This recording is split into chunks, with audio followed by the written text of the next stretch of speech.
everybody. Welcome to Care Lab. This week, we don't have a guest, or you could say that you are our guest because we are talking about the top 5 things that family caregivers are searching for on Google and for looking for answers. And we're going to give those answers today. So we're here to solve those problems. So, Amelia, are we ready to do this?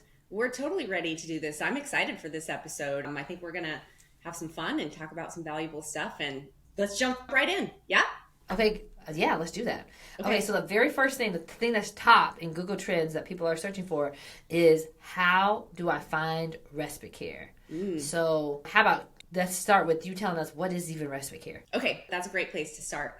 And what an interesting thing that people are searching for, but not surprising, right? Because if you are a caregiver, especially if you're like a full-time caregiver, you need respite care. It's not optional. And what respite care is it is basically someone else and providing care for your care partner. That could be in your home. It could be at like a residential community. It could be someone coming for the day. It could be someone coming for a weekend. It could be someone coming for a couple of weeks. And it really just kind of depends on how long you need a break for and what your care partner's care needs are. But basically it just means you get a rest and someone else is going to take over your caregiving duties for a set amount of time. So I think we should answer this in that way. Like, what are our resources for if we need a few hours and so on? So I'll start with a few hours. So if you need a few hours, the first thing I think of is if your person is qualified for Medicaid will pay for some caregiving hours.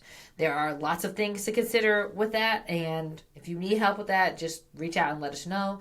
But that's the only system that you might already be a part of that will pay for some caregiving hours based on how many daily activities they need help with. So that's how you can get a few hours of help. Got any other ones? Yeah, and I want to be really clear here. Sometimes people get Medicaid and Medicare confused. Medicare does not pay for home health aides or any kind of non-medical care, but Medicaid, as you said, does. So kind of different programs depending on what you qualify for, right? So if you need just a few hours a day in your home, you can always have what is sometimes called like private duty home care or non-medical home care coming in to offer those services. That is often private pay, but if you have VA benefits, often VA benefits will pay for that type of care, as will long-term care insurance in a lot of policies. So those are all options to have that kind of care paid for. In addition, you could also look for local programs that offer free respite care services. And those can be a little bit more challenging to find, but they are out there. That's true. One that I think is fairly nationwide is the Shepherd Centers of America. Almost all of them have a program in which they have a senior partner with another senior. And so they'll come in and just be there to hang out with them and build hopefully relationships and come on a regular basis. So that's one good resource. So now if we jump up to I need a day or two, maybe you need to go out of town. How do I find respite care for a day or two? Again, so it kind of depends on what the needs of your care partner are and how like intensive those needs are. But let's say it's a situation where like your care partner needs someone there 24 hours a day. Again, you could hire a non-medical home care company to come in and provide as many hours as you need, and they will staff that 24/7 if that's what you need for however long you need it. On the other hand, if you need a couple of days or a weekend, it's always a good idea to reach out to maybe sometimes local assisted living, local memory care communities. Often these communities are delighted to offer respite care services because it's a great way to, one, offer a valuable service to you and your care partner, but it's also a great way to introduce their community to you, so you kind of a feel for that as well. I really do recommend before you choose any kind of respite care, and this probably goes without saying, you want to make sure that it's going to be a reliable provider with a really good reputation, because especially if you are like, let's say you're going away on vacation, you want to feel pretty confident that your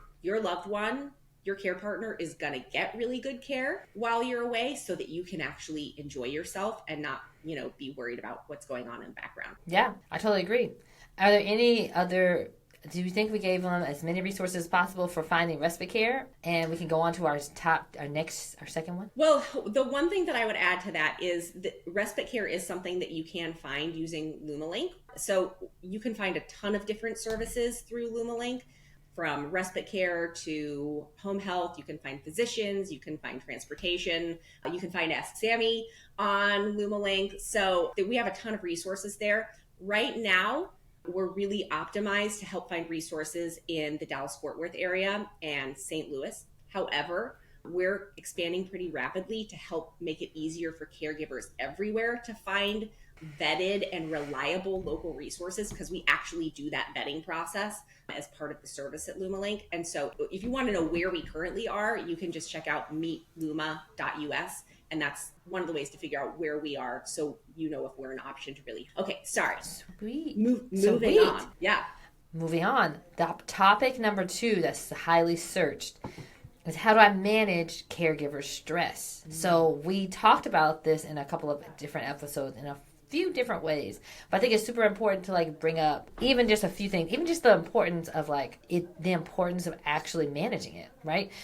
Taking care of yourself is already a challenge. Some grown-ups are not even doing that well, right? Mm-hmm. And so now you're taking care of yourself plus somebody else, and so that makes it even more stressful and even more important that you take breaks and time for yourself, whether those are short, little, deep breathing through the day, momentary breaks, or longer ones that help to relieve some of your stress. So what are some of your top tips for managing caregiver stress? Yeah, I think that really it is all about being able to take those breaks so that you can actually care for yourself.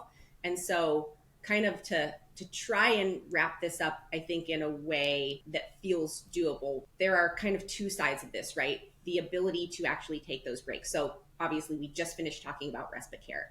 Whether that exactly. is, and that just means we need to get some help in there. That might be help that comes in for a couple of hours so that you can run errands without having to deal with a wheelchair or something like that at the same time, right? It could be, bringing someone in for a few hours a day. It could be making sure that you get a vacation a couple times a year. It really depends on you and your needs, but making sure that you are getting help. I would say, obviously we talk about bringing people in to get help. And for many, many tasks, that's optimal.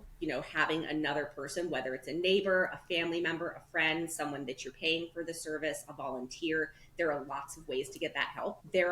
Technology, though, is also there are some great technical tools, right, is making caregiving a little bit easier and that can save you time with some of the little tasks that you have to coordinate, because sometimes it's that mental energy of trying to hold together all of the things that need to be done in your head. Yeah, it's so exhausting. And so there are some tech tools out there that can really assist with this and to help kind of lighten the load. So looking down those avenues can be really helpful too. I would say, again, AskSAMIE is a great example of this. If you are looking for home evaluations, if you are looking for DME recommendations. I know you do a ton of stuff at AskSAMIE now too.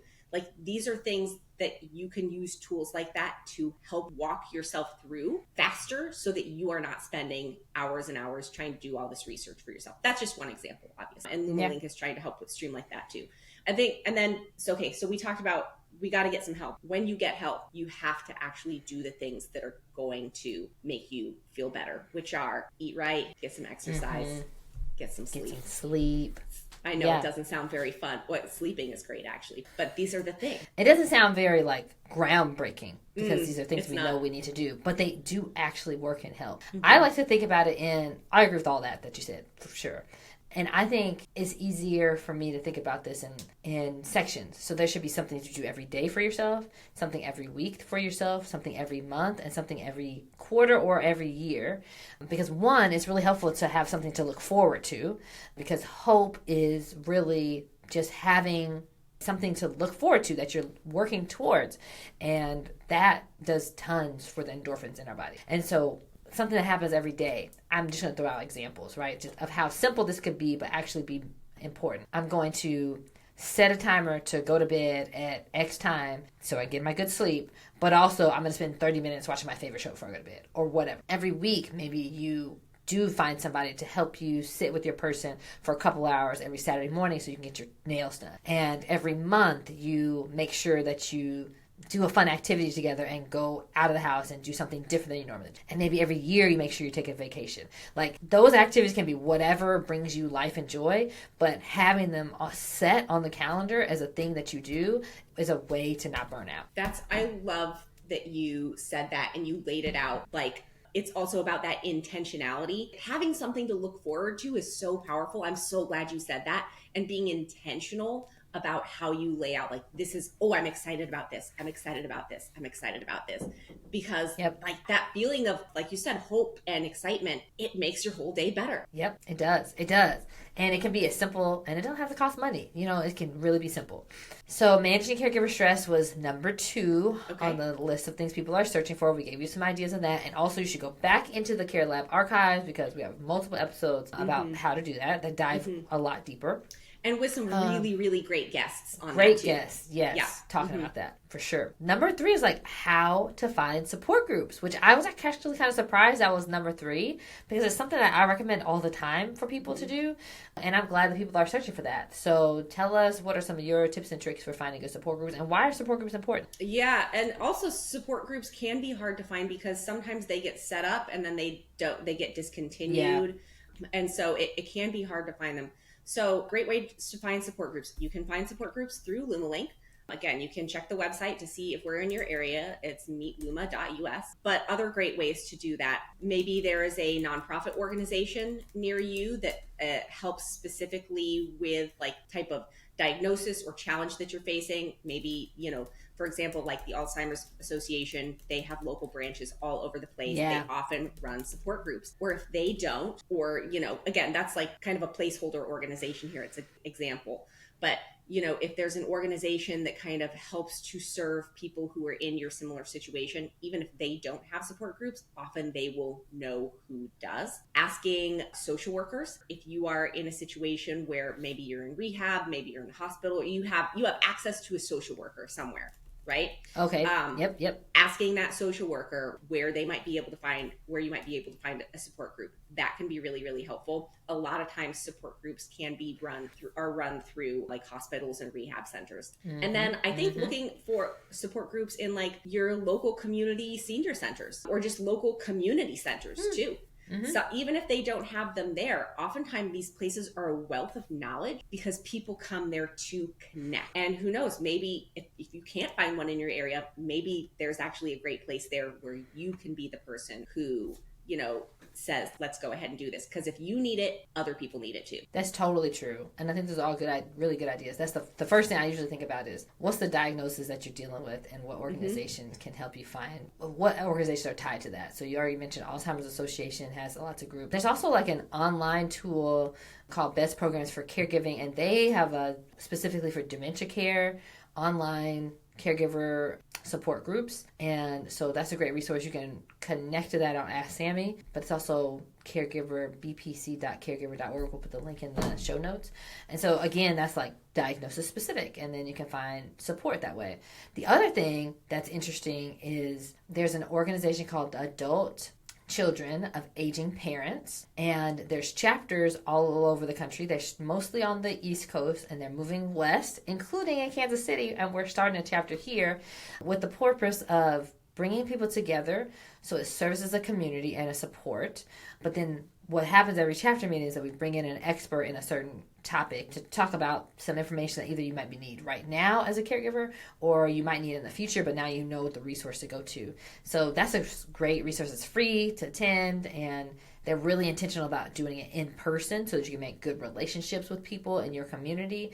So I think that's a great resource too. So diagnosis specific, finding something local to your area, and then also determining whether you want to do it in person or online. Both can be really awesome. And you might also just find some level of support within Facebook groups that are caregiver or diagnosis specific also, because you can meet with other people that are dealing with the same things. I think there's just so much power in working together and like learning from each other, like from a peer group. We're professionals and we're happy to share knowledge and information, and that's good and helpful, but it's still not the same as talking to somebody who's doing the exact same thing as you and taking care of their person. So I think it's really valuable. Yeah, absolutely. The only thing that I would add to that is to say that if you can, whether it's online, and of course online support groups are amazing because they really open up the world for people no matter where you are. You can probably find an online option. It is really helpful, I think, to find a support group where there is a facilitator, because a facilitator of the support group is basically, it's like the leader of the group, and they can help to guide the group in ways that like stay uplifting and positive while allowing people to, you know, really share where they're at and be there for each other. And a great facilitator can be really, really wonderful at that. And sometimes if you're in a group where there is no facilitator, things can devolve a little bit. And you just need to mean, there's no right or wrong here. There really isn't. But you need to make sure that when you're in a support group, you leave feeling better, refreshed, truly supported. Maybe if you're leaving feeling amped up, worse, having more anxiety, then that might not be the best fit for you. I'm so glad you brought that up, because the other thing to consider between in-person and online, diagnosis specific or not, is do you want your person to be there with you, or do you want to have a separate one? And so there's benefits to both. If some people feel like, I want to be able to talk openly without having to think about how they're going to feel about how I say this, then you might want to be at a support group where it's just for you, or maybe they have a separate support group, same time, different room for your care partner. Or maybe you want to bring both of you into the situation so that you can have somebody else talk about kind of the things you feel and have them hear it. Whatever. There's multiple ways to think about how it can be beneficial, but that's also something to consider. Absolutely. Great point. Okay, so number 4 on our list is, how do I manage challenging behaviors in loved ones? This is, I think in all of the caregiver training that I do, this is probably the biggest question that comes up. After I'm afraid of falling, and I mean, like tied with I'm afraid of falling or having someone fall and transfers, it is, how do I manage this like behavior that I'm seeing? And a lot of times this is tied to behavior that you might see in someone who has dementia or a cognitive impairment. That's usually where the question is coming at when I'm involved. So I guess I'll answer from that perspective. Here's what I like to say. Everything that we do that anyone does is a natural human reaction to the experience that they are having in that moment, right? Oh, I love that you couched it that way. Yes. And so the person that you're caring for it might seem like they're acting crazy, but to them, they're reacting completely rationally based on the experience that they're having. Now, that experience may or may not be based in reality, right? But we can't argue with other people's realities. And so we can't really argue with that experience. And so here are a couple of like really concrete things that we can do. Beyond me just saying, if we can alter that person's experience, then often we can make our experience of that person more pleasant as well, right? Yes, yes. So a lot of times if we're talking about someone who has dementia or a cognitive impairment, someone might be acting out because they are uncomfortable and they can't tell us. Often people are acting out because or maybe they want to tell us something and they can't, and that's very frustrating, that experience. They're trying to communicate and it's not getting through, and we can all imagine like what that experience would be like and how we might act in that situation. Sometimes people act out because we're asking them to do something that is too hard for them to do. And they may know that there's an expectation that they should be able to do that, and so they might feel shame, and sometimes that shame can come out as aggression or agitation, or it may simply just be too hard to do, and because of that they get disorganized and they are then not able to, and then we see kind of like acting out behavior. People get a little bit agitated. People also may have impulse control problems when they have a cognitive impairment or when they have dementia. So basically what that means is we all have thoughts all the time, right? We know a lot of times though that maybe there are some thoughts that we shouldn't act on. When someone has problems with impulse control, it makes it really hard for them to not act on those thoughts. And so that's when we see some of that like inappropriate behavior that you might see that can be sometimes disturbing for you to see, or can be very disruptive to the situation that you're in. Okay, so all of this coming back to, I think the best 2 things you can do is, 1, make sure that person does not have a need that actively needs to be met. And two, they're not uncomfortable, they don't need to use the restroom, they're not hungry. Like, make sure there's no need, that actually with their behavior is trying to communicate to you that there is a need. And two, keep them busy with something that they can enjoy and do, particularly if it's something safe that they can enjoy and do with their hands, because that creates like a full body, both mind and body sensory experience. And there are lots of different ways you can do that. We actually have some great episodes. Again, if you go back and you listen to some of our prior episodes, what's the name of I can't remember right now, the name of the cards. Oh, Hodier cards. Yeah, Hodier cards. That's a great example of trying to meet someone where they're at with a physical activity that they can do and engage in on a multi-sensorial level. So can they see it? Can they touch it? Can they hear it? Can they smell it? Are all of those things enjoyable and safe for them? Because people with dementia and people with cognitive impairment get bored too. They are people first. They're just human beings, just like us. Their brains are operating a little bit different, right? So trying to keep someone occupied with something that is at their level, that they can do safely, and that offers that multi-sensory experience is really helpful. And again, we have some great episodes in the Care Lab archives, if you go back, where we're talking about very specific solutions and even products that are available to do that. Super easy, great stuff. Yeah, I think you said that they're humans, they're people first, and then they're more than likely adults second. And so the reason I bring that up particularly is that we talk all the time about behavior management strategies for kids with autism and kids with sensory difficulties and kids, whatever they're dealing with, because as parents and as adults, we expect to manage their behavior, and their behavior just might be stronger or more unfamiliar to you than with your kid who is not neurodivergent, let's say.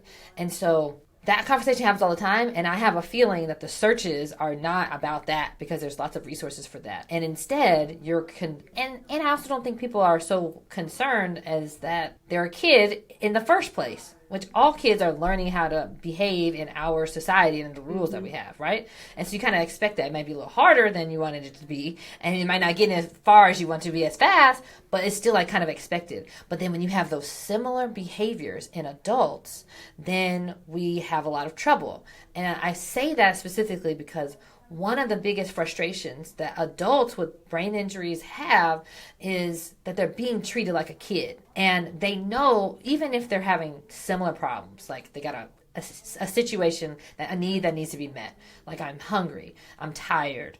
What do your kids do when they're hungry or tired? They get cranky, right? What do we do as adults when we get hungry and tired? We get cranky. Now, I might be able to say, I'm hangry, we need to find some food real quick, or I'm going to opt out of this activity we're doing right now.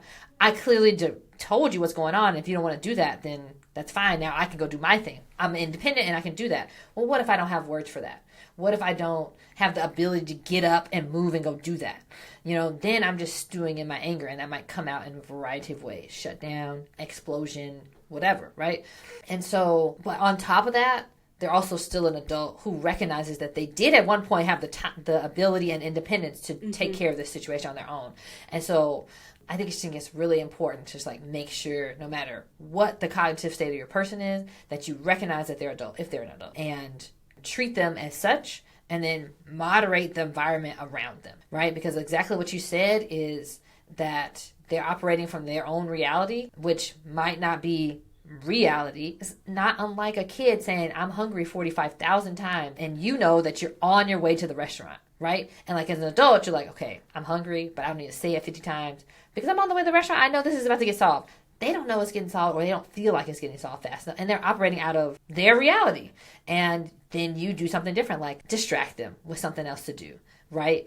Or talk about something. And so the similar strategies exist. It's just do it with a level of respect that the person is an adult, and try to come in it that way, so you don't add that additional layer of frustration, if that makes sense. Yeah, I'm really glad that you said that, because infantilizing is something when essentially we treat people like kids or like babies that are adults, is something that happens, really widely when we're talking about caring for people with any kind of cognitive deficit, or just disability in general. For some reason, it's kind of what happens. And it is so important that we talk to people respectfully and as adults. I also, the only other thing that I want to add to that is that cognitive impairment, your brain does all kinds of things, right? If someone has a cognitive impairment, that does not mean that they are not smart. Yes. Right? These are actually, like, you could have a cognitive impairment that makes you impulsive, and you could also be Einstein. These things are not one and the same. So we want to be really respectful of the people that we're caring for, that we're talking to, that we're, working with if we're professionals, understanding that, yes, this is an adult, that they may have a cognitive difference or a cognitive impairment or a memory issue or whatever it is, right? But that does not mean that this person doesn't know what's going on necessarily. It doesn't mean that they're not smart. It doesn't mean that they don't have valuable life experience. And we want to always approach it from that place of respect for adults. Yeah. So the biggest thing, if the main search question is how do I manage behaviors, it's actually the wrong question. And instead of managing the behavior, let's manage the environment around them. Let's manage the reality that they experience, and I bet you the behavior will change. Yep. So if you can think it, like, why would this be happening, and then change what's around, then they'll probably change their response. Mm-hmm. And that's what, like, if you have a great OT, that's what a great occupational therapist is going to come and do. And so that's why sometimes when you're working with a really great occupational therapist, you come in and it looks like magic, like they just changed everything like magic. And what that occupational therapist has done is they have changed the experience that person is having. That's it. Which changed the reaction. Yep. Exactly. Okay. Are we ready for the last one on our top 5? Let's do it. Okay. So the 5th one in their search is, how do I find financial assistance for caregiving? Okay. This is such a huge question. I'm actually surprised that this wasn't number 1. But you know what? Hey, okay, Google, you're the boss. Okay, so partly it depends. There are actually lots of different resources there. And it partly depends what kind of financial assistance that you are in need of. So there are a couple of big ones here. So if you are a caregiver and your person is in need of housing and they cannot afford housing, they're, depending on their care level needs, if they are enrolled in Medicaid, there are often housing options that are available, like skilled nursing, long-term care options that can be available to be paid for. And some states, even assisted living can actually be paid for by Medicaid. And so that can be an option too.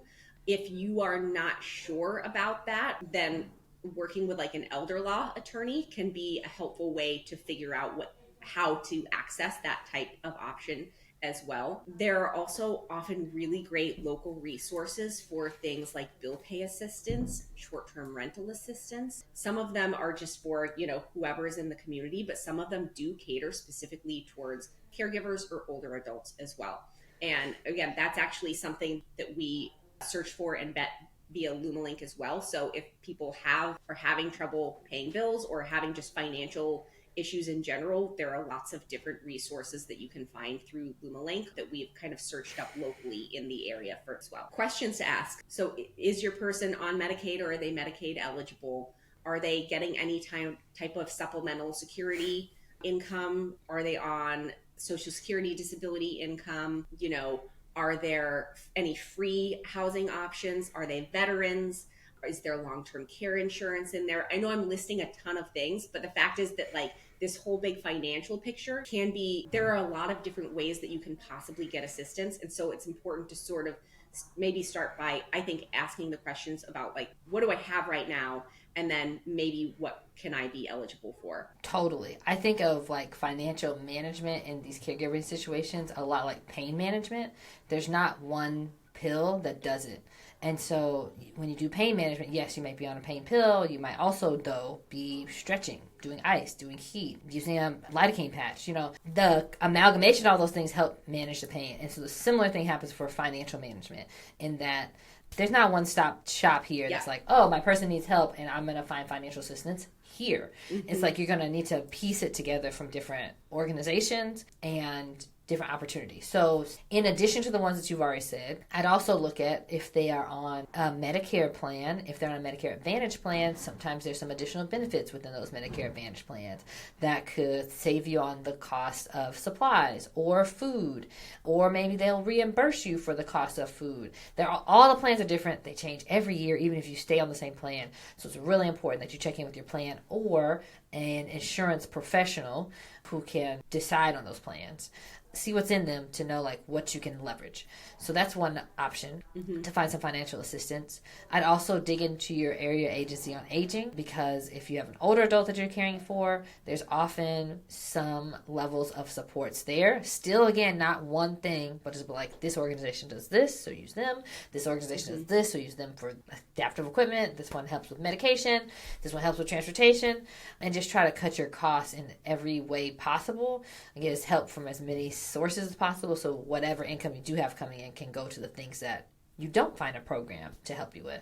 So this takes a lot of work and time, but that's also the reason why LumaLink exists, why AskSAMIE exists, because we're trying to source that into one place for you so you can get like a head start and know where to go down the road. And if you want a phone number to call or feel like you need some more assistance that's outside of where LumaLink serves, then 211 in your area is likely connected to United Way for your city. And United Way is a great resource too. I'd also dig into, you mentioned this, but I want to go further. I'd also dig into like what other financial resources your person has that maybe you never needed to ask about because they're their own person and you just now started caring for them. Yeah. So you mentioned, do they have a long-term care insurance plan? Sometimes you bought those a long time ago and nobody's thought about it. We got to dig into the file, see if they have access to that. Do they have a retirement plan? Is there an errant 401k somewhere that needs to be dealt with? Just like exhaust all the resources that they might have first that you might not have known about, and like ask those questions or try to get to those documents and see if you can find anything that you have resources at. And then especially, I don't think we talk enough about VA benefits. So if your person is a veteran, a lot of the VA benefits are tied to your level of service, which might have happened a very long time ago for somebody who's like 80. And even if they've never been connected to the VA, they can get connected to the VA and access those benefits regardless. And so you just need to get one doctor there to do some of your stuff. You don't have to you don't have to change all your doctors, but you just need to have one point of access that happens there and get started with their system. It takes time. It also takes work, but they do have a variety of resources available. And so it's worth digging into too. Yeah, I'm glad you brought up the VA. And I would just say, like, if anyone is listening to this who is a veteran, like, go get enrolled at the VA. Do it now before you really need it. Have, like Brandy said, have a doctor there who you see maybe once a year or something. Because the fact is, the VA actually has a huge number of benefits that you really can't get anywhere else. For example, they have lots of benefits to pay for home modifications that no one else would pay for, honestly. And depending on, and I don't want to go too far down this rabbit hole, but like depending on your service connection, you can really qualify for a lot of different things. So if you're a veteran and you are not enrolled at your local VA, start the process now before you really need it, because it can take some time and some advocacy to get that done. It's just kind of the way it is, right? It's government, yes. So, but get it done now. And you might be, my own dad was a veteran. He was never enrolled at the VA. I spent some time working at the VA as an occupational therapist a number of years ago. And at that time, I really encouraged him. I said, Dad, you need to go get signed up for your benefits. He's a Vietnam vet. And his perspective was like, I wasn't treated very well when I came home. I don't think, and I wasn't told that I could have anything then. I don't think they're going to treat me well now or do anything for me now. No, he went in, he was able to sign up for benefits. It honestly, in so many ways, has changed his life by making so many things more accessible, things like hearing aids, and he was like, wow, this is great. And now he tells all the veterans he knows, go get signed up. So it's never too late. It's also never too early. Go get your benefits if you're a veteran. Yeah, and we appreciate your service. And even if you haven't been treated well or your service was not recognized at the time for a variety of reasons, you still should get connected. And even if your level of service doesn't give you the opportunity to access all the benefits, even if it's just your medications are paid for. Yes. You know how expensive your medications are? Very. And so if you could take that part off the plate and not have co-pays that you need to come out of pocket for, that money can then get used for other things. Paying for the in-home care, respite care. VA has caregiver benefits too. So like just piece together all the different things. This is a job and it's work. This is also a great task or set of tasks that you can assign to somebody else. So let's say you're the person who lives with the person who can care for, and you're doing all the physical labor, and you got a sister or a brother that lives out of town or just can't be there, right? Like, they can participate in this resource allocation. This is all looking stuff up online, calling phone numbers, getting connected. And so that's a great way for them to serve as part of as a care partner without physically being present and doing like the day-to-day care. And so don't feel like you got to take on all the things. And maybe it's not a sister or brother. Maybe it's just somebody who's like, let me know if there's something I can do to help, which is kind of like the worst thing to say because you never know how to like allocate. Yeah. I'm giving you permission right now. Allocate this stuff to a trusted person who can run it all down for you. Yep. Great. Yeah, I think that's I love the way that you compared this to pain management. Like, it's not one sort of magic thing that we do. It's about especially when it comes to like chronic pain management, it's about all of the different tools that we're using in our tool basket in order to like make a better outcome. And it is so much like that for financial assistance. But there are programs out there. It does take a little bit of work. AskSAMIE and LumaLink are both trying to make that easier for you to do so that you are not spending hours, so that we're really able to find you that elder law attorney, those financial aid programs, that senior center that can offer that respite care, whatever it is. But yeah, just you can do this. You got it. You can do this. Okay, this is the end of our list. I think we had the top 5 and gave you some high-level overviews. Every single one of these topics, though, we have talked about in Care Lab. Mm-hmm. So if one of them is like more prescient to you right now and you need help with, dig back. Even in like our first 5 episodes, we had an elder law attorney on. Mm-hmm. And so there's plenty more resources to get some more stuff into your brain as you're moving about your day, listen to the podcast. So feel free to use Care Lab as a resource. And if you found this helpful and useful, then please definitely leave us a review, like and share it so that we can be found by other people who have similar needs. And then let us know what your actual questions are. What are you searching on Google for help for? We want to bring forward those resources to you and take some of the work off your plate. So until next time, see you then. Bye.